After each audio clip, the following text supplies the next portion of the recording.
जिनवू वहां से निकलने के लिए टेलीपोर्टेशन स्टोन का यूज करने की सोचता है, लेकिन तभी एक नाइट जिनवू के ऊपर अटैक कर देता है, जिसकी वजह से जिनवू के हाथों से वो टेलीपोर्टेशन स्टोन गिर जाता है। और अब जिनवू के पास उन नाइट से फाइट करने के अलावा कोई दूसरा रास्ता नहीं है, और अब जिनवू के पास ज्यादा स्टेमिना भी नहीं बचा, जिसकी वजह से वो अपनी किसी भी एबिलिटी का यूज नहीं कर पाता। लेकिन जिनवू इतनी जल्दी हार नहीं मानने वाला, क्योंकि कमजोर होने की फीलिंग बस जिनवू को ही पता है। और इतने ज्यादा हार्ड आर्मर को हाथों से मारने की वजह से जिनवू के नकल्स फट जाते हैं, और अब जिनवू धीरे धीरे करके बेहोश होने लगता है। लेकिन तभी जिनवू को कुछ आवाज सुनाई देने लगती है। अरे ये देखो, दुनिया का सबसे कमजोर हंटर। बेटा जिनवू, अब बस करो, तुम्हें आराम करना चाहिए। हाँ मिस्टर सॉन्ग सही कह रहे हैं जिनवू, अब तुम्हें हार मान लेनी चाहिए। तुम्हें वही सब कुछ मिल रहा है जो तुम डिजर्व करते थे। अब फालतू में खुद को खतरे में क्यों डाल रहे हो? तुम पहले एक ई रैंक के हंटर थे, लेकिन अब देखो तुम कितने आगे आ चुके हो। तुम्हारे लिए इतना काफी होना चाहिए ना जिनवू। कहना पड़ेगा हम दोनों एक ही है, लेकिन देखो मैं आज तुम्हें पहचान भी नहीं पा रहा। तुम्हारी तारीफ करने तो बनती है, लंबी हाइट और इतनी खतरनाक बॉडी। तुम दिखने में तो काफी ज्यादा ताकतवर लग रहे हो, लेकिन अंदर से तुम अभी भी कमजोर हो। लेकिन देखने से लगता है कि अब मैं वापस मरने वाला हूँ। संग जिनवू एक ई रैंक हंटर, और यही तुम्हारी सच्चाई है, जो कि अपनी औकात भूल चुका है। और तभी एक नाइट जिनवू के मुंह को पकड़कर जमीन में गाड़ देता है, और जिनवू को बहुत सारा खून बह जाता है। देखो जिनवू, यही होता है जब तुम्हारे अंदर ओवर कॉन्फिडेंस आ जाता है, जब तुम्हें लगने लगता है कि तुम रेडी हो। और अब देखो तुम अपनी मौत का कारण खुद ही बनने वाले हो। और अब जिनवू को भी अपनी मौत का एहसास होने लगता है, बिल्कुल वैसा ही जैसा कि जिनवू को डबल डंजन वाले मिशन में हुआ था। लेकिन तभी जिनवू को डेली क्वेस्ट पूरा ना करने का नोटिफिकेशन आता है, यानी कि अब जिनवू उस जायंट सेंटीपीड से लड़ने के लिए पेनल्टी जोन में जाने वाला है। और देखने से ऐसा लग रहा होता है कि शायद अब किस्मत जिनवू के साथ है। और जैसे ही एक नाइट जिनवू को मारने के लिए उसके ऊपर अटैक करने वाला होता है, जिनवू पेनल्टी जोन में टेलीपोर्ट हो जाता है, और जिनवू वहां बैठकर अपनी थकान को मिटाने के लिए कुछ पोशन पी लेता है। लेकिन जब जिनवू हीलिंग पोशन पीता है अपनी चोटों को ठीक करने के लिए, तभी एक नोटिफिकेशन आती है, प्लेयर का हीट पॉइंट काफी ज्यादा है, इसलिए भी हीलिंग पोशन काम नहीं कर सकता। इसका मतलब है जिनवू के पास अब बस दो ही रास्ते बचे हैं, या तो नेचुरली हील करने तक इंतजार करे, या फिर लेवल बढ़ाकर अपनी हेल्थ को रिस्टोर करना। और तभी जिनवू के सामने बहुत सारे जायंट सेंटीपीड्स आ जाते हैं, यानी कि अब टाइम आ चुका है लेवल अप करने का। अगर जिनवू यहाँ पर सर्वाइव कर गया तो दोबारा से अपने जॉब चेंजिंग क्वेस्ट में पहुंच सकता है। अब जिनवू ताकतवर बनने के लिए किसी भी हद तक जाने के लिए तैयार है, और बिना सोचे समझे ही इन सारे जायंट सेंटीपीड्स अकेले ही भिड़ जाता है, और एक एक करके सभी को मारना शुरू कर देता है। और यहाँ पर हम हंटर एसोसिएशन के चेयरमैन को देखते हैं, जो कि जेजो आइलैंड की उसी रेड के बारे में बात कर रहा होता है। दरअसल मैं भी उन सारे हंटर्स के साथ उस रेड में जाना चाहता था, लेकिन मेरे शरीर में पहले जैसी ताकत नहीं है, इसलिए मैं चाहकर भी वहां पर नहीं जा पाया। उस रेड के अंदर बहुत सारे लोगों को अपनी जान गंवानी पड़ी थी, और जो बच गए वो आज तक उस डर को नहीं भुला पाए। लेकिन उन्हें किसी भी हालत में उस डर से उभरना होगा, वरना सबका अंत निश्चित है। और यहाँ पर सारे S rank Hunter Jeju island के सिक्योरिटी पैरामीटर के अंदर घुसने ही वाले हैं, और चाहे इनके लिए ये जेजो आइलैंड की उसकी पहली रेड है। और उसके बावजूद भी चोई अपना बेस्ट देने वाली है, क्योंकि चोई जानती है कि ये रेड सभी हंटर्स और सभी मानव जाति के लिए काफी ज्यादा इंपॉर्टेंट होने वाली है। और तभी पायरेट को पानी के ऊपर बहुत सारे माना सोर्सेज के सिग्नल्स आने शुरू हो जाते हैं, और यहाँ पर हम जिनवू को देखते हैं, जिसने फाइनली सारे के सारे सेंटीपीड्स को हरा दिया है और अपने लेवल को बढ़ा लिया है। लेकिन अभी भी जिनवू के पास 10 मिनट बचे हैं, और जिनवू इस फ्री टाइम में अंदर जाने की तैयारी करने लगता है। सबसे पहले जिनवू एक नाइट किलर स्वॉर्ड को खरीद लेता है, जिसका यूज करके जिनवू उन हार्ड आर्मर वाले नाइट के ऊपर अटैक करके 25% से ज्यादा अटैक कर सकता है। और फिर उसके बाद जिनवू एक रूलर्स हैंड नाम के उस स्टोन को तोड़कर एक न्यू स्किल को एक्वायर कर लेता है, और उस स्किल का यूज करके जिनवू किसी भी चीज को बिना हाथ लगाए कंट्रोल कर सकता है, बिल्कुल वैसे ही जैसे इग्रिस ने अपने स्वॉर्ड के साथ करा था। जिनवू वहां पड़े हुए एक सेंटीपीड को उठाने की कोशिश करता है, लेकिन जिनवू के अभी की औकात के हिसाब से ये जायंट सेंटीपीड काफी बड़ा था। और अब 4 घंटे पूरे होने के बाद जिनवू वापस से अपने जॉब चेंजिंग क्वेस्ट में आ जाता है, और जिनवू अपनी नाइट किलिंग स्वॉर्ड का यूज करके मिनटों में ही सारे नाइट्स का सफाया कर देता है। लेकिन जिनवू को एहसास हो जाता है कि नाइट्स के नंबर कम हो ही नहीं रहे, ये नाइट्स एक के बाद एक आते ही जा रहे हैं। और तभी जिनवू को दूर खड़ा हुआ एक विज़र्ड नजर आता है, जो कि अपने मैजिक का यूज करके नए नए पोर्टल्स खोल रहा है और इन नाइट्स को सम्मन कर रहा है। और जिनवू जंप करके उस विज़र्ड के ऊपर अटैक कर देता है, जिसके मरते ही सारे के सारे नाइट्स अपने आप ही गायब हो जाते हैं। और अब जिनवू समझ जाता है कि अगर उसे एक क्वेस्ट जीतना है तो सबसे पहले सारे के सारे विज़र्ड्स को खत्म करना पड़ेगा। और अब जिनवू धीरे धीरे करके सभी विज़र्ड्स को मारना शुरू कर देता है, और अब बस 3 ही विज़र्ड्स बचे थे। लेकिन वो तीनों विज़र्ड आपस में मिलकर एक जायंट गोलम को सम्मन कर देते हैं, जो कि जिनवू के ऊपर अटैक कर देता है। लेकिन इससे जिनवू का काम और भी ज्यादा आसान हो जाता है, क्योंकि इससे जिनवू के सामने अब और भी कम दुश्मन बचे हैं, और जिनवू अपनी डैश एबिलिटी का यूज करके तीनों विज़र्ड्स को एक साथ मार देता है। लेकिन विज़र्ड्स के मरने के बाद भी ये जायंट गोलम खत्म नहीं होता, और उसके बाद जिनवू अपनी पूरी जान लगाकर उस गोलम को भी हरा देता है। और अब 4 घंटे 29 मिनट और 16 सेकंड सर्वाइव करने के बाद जिनवू की वो जॉब चेंजिंग क्वेस्ट फाइनली खत्म हो जाती है। और अब सिस्टम जिनवू की परफॉर्मेंस को एनालाइज करता है, और सिस्टम कहता है कि आप प्लेयर जहां पर भी जाएगा एंजल ऑफ डेथ उसका पीछा करेगी। इसका मतलब यह है कि अब जिनवू जहां पर भी जाएगा उसके पीछे मौत हमेशा रहेगी। और प्लेयर को ताकत की भूख है, और बिना किसी की मदद के ही अपना खुद का वजूद बनाया है। और ताकत की इसी भूख की वजह से गेम वैल्यू ऑफ डेथ के घोस्ट को यहाँ पर बुलाती है, और शैडो आर्मी के बुलाए गए घोस्ट सिर्फ और सिर्फ प्लेयर्स की ही बात मानेंगे और आपकी जॉब है नेक्रोमैंसर। और ये देखकर जिन्वो के होश उड़ जाते हैं क्योंकि नेक्रोमैंसर्स मैजिकल टाइप के हंटर्स होते हैं जो कि मुर्दों को सम्मन करके अपना गुलाम बनाते हैं। लेकिन जिन्वो तो एक असैसिन टाइप का हंटर है जो कि क्लोज रेंज कॉम्बैक्ट में अच्छा है और जिन्वो ने अपने मैजिकल पावर्स पर कभी ध्यान ही नहीं दिया। अगर जिन्वो ने नेक्रोमैंसर्स को एक्सेप्ट कर लिया तो जिन्वो के सारे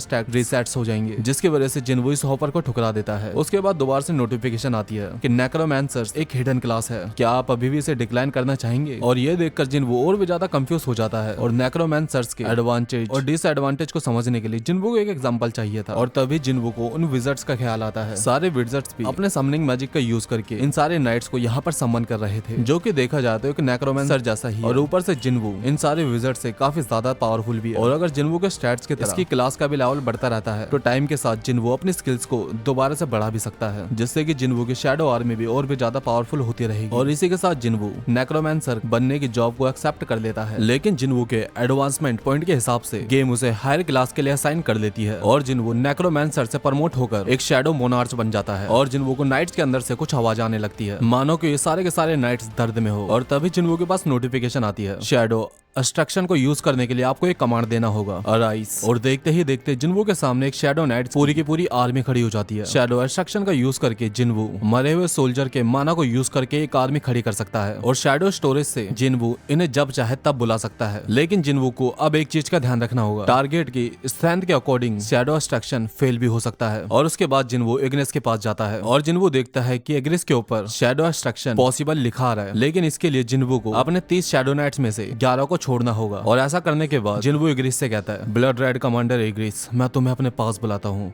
राइस। लेकिन शैडो एक्सट्रैक्शन फेल हो जाता है और अब जिन्वो के पास बस 3 में से 2 ही चांसेस बचे थे, ब्लड रेड कमांडर इग्रिस और राइस। लेकिन शैडो एक्सट्रैक्शन फिर दोबारा से फेल हो जाता है और अब जिन्वो के पास केवल एक ही मौका बचा था। क्या तुम अपने राजा के लौटने का इंतजार कर रहे हो? वो राजा जो कि जिंदा है या नहीं? ब्लड रेड कमांडर इग्रिस, तुम एक वॉरियर हो, दुश्मनों को मारना ही तुम्हारी जिंदगी का एकमात्र मकसद होना चाहिए। क्या तुम हमेशा के लिए इसी जगह पर सड़ना चाहते हो? खाली सिंहासन की रक्षा करने के बजाय अपने सामने खड़े इस इंसान की रक्षा करो। ब्लड रेड कमांडर इग्रिस, मैं तुम्हें अपने पास बुलाता हूँ, राइस। और इस बार फाइनली शैडो एक्सट्रैक्शन कंप्लीट हो जाता है और जिन्वो इसे नाम देता है लेवल 7 का एक शैडो नाइट। और सभी नाइट्स को अपने साथ लेकर इग्रिस जिन्वो के सामने झुकता है। तो गाइस इसी के साथ सोलो लेवलिंग का सीजन 1 यहीं पर खत्म होता है। तो गाइस यही थी आज की वीडियो। आई होप आपको वीडियो पसंद आई होगी और इसका सीजन 2 मैं जल्दी से जल्दी अपलोड करने की कोशिश करूंगा। तब तक चैनल के अंदर बने रहना। तो मिलते हैं नेक्स्ट वीडियो में।